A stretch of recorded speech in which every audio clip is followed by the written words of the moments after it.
Hello y'all, my name's Charlotte and I read strange stories I find online. This is the next up from the fanfic Zova, Brokeback Ninja, featuring the famous anime characters Sasuke and Sai.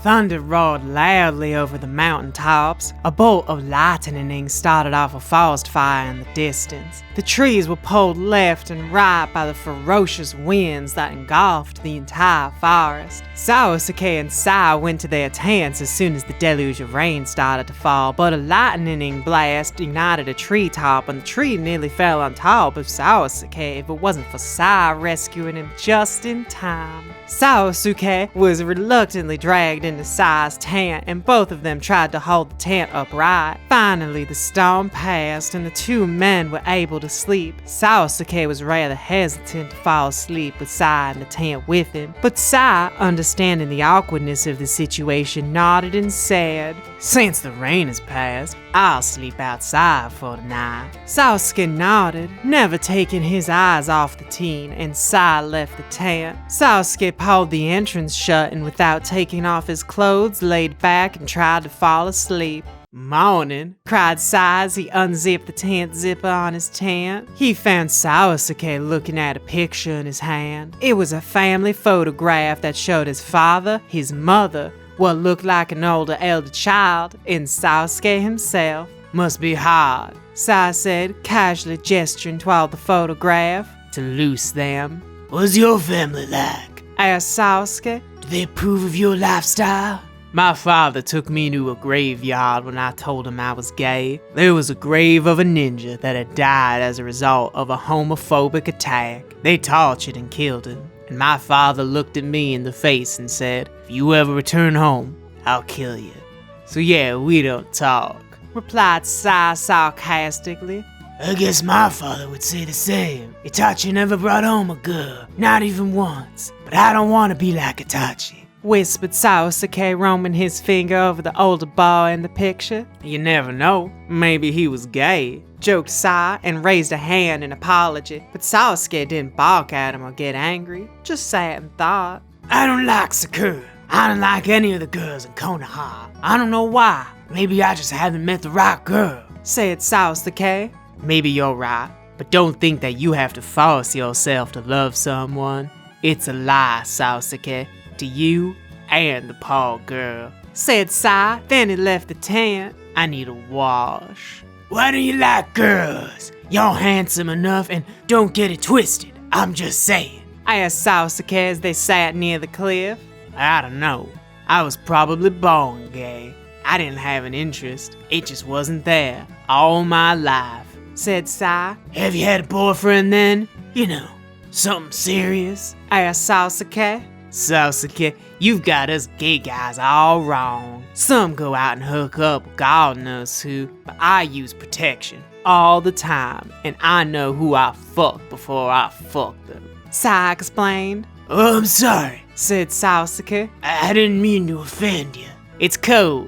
It's easy to misinterpret," said Sai. That night, Sai was about to fall asleep outside his tent for the second night when another typhoon of rain showered him. "Shit, shit," he cried repeatedly as he tried hiding underneath a tree. Sasuke opened his tent and looked pityingly out at the young man who was drenched to the skin and was darting around like a headless chicken. "Sai!" cried Sasuke. Sai looked up and saw Sasuke beckoning to him to come inside his tent. Sai sprinted over and charged into the tent. Sasuke gave Sai a towel to dry off and turned sideways so that the other teenager could lay down.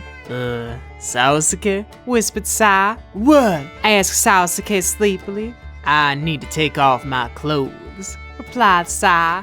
There was a deadly silence. Then Sasuke nodded in consent. Sai took off his soaking pants and ninja shirt, so he ended up in his boxers. Then he crept inside the second sleeping bag that Sasuke had given him. Then he went to sleep. Sasuke woke the next morning to brilliant sunshine. He yawned and looked sideways to see that Sai was asleep. Sasuke was suddenly astonished to discover that Sai had a perfectly toned body. He tried not to look and decided to get busy.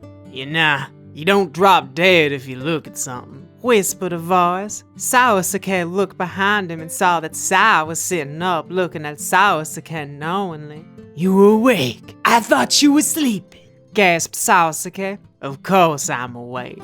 I wouldn't want a sexually frustrated hunky male like you ravaging me in the night, yawned Sai. Hey, that's my line, laughed Sasuke, hitting him over his head with a towel. Sai took the wet towel from in front of his face and looked straight into Sasuke's onyx eyes. I mean it. Don't repress your needs. Everyone deserves to be happy. Remember, you only live once, said Sai. You're forgetting about heaven, replied Sasuke, laughing slightly. But what if you die without making love? said Sai challengingly. That stopped Sasuke's argument. He thought about his growing desires, all the chemical reactions that had been taking place inside his body all throughout his adolescence. His repressed desires that had been stifled because of his quest for vengeance. If I were to do anything, I'd only break your heart, Sasuke replied back seriously. Let's sacrifice I'm willing to make, said Sai, smiling back at Sasuke. Sasuke was enthralled by Sai's magical smile that lit up his entire face. Sai, understanding Sasuke's longing, leaned forward and locked lips with him. Sasuke's eyes widened at the soft texture of the other boy's lips. They remained for an eternity. Sai took the lead and began kissing more gently and sensually. It only when the tongue entered that Sasuke withdrew swiftly. Nah, I don't want to kiss, Sasuke said, firmly holding on to Sai's shoulders to steady himself. Then what do you want to do? asked Sai naively. I don't know, but no kissing, said Sasuke resolutely, and he left the tent. Sai sat for a moment in the tent, a taste of Sasuke's lips on his own. He touched his lips and smiled inwardly. Let the heartbreak begin then. What a beautiful story. I'm so sad I couldn't read it all for you. Anyway, it's time for some Farmgirl analysis.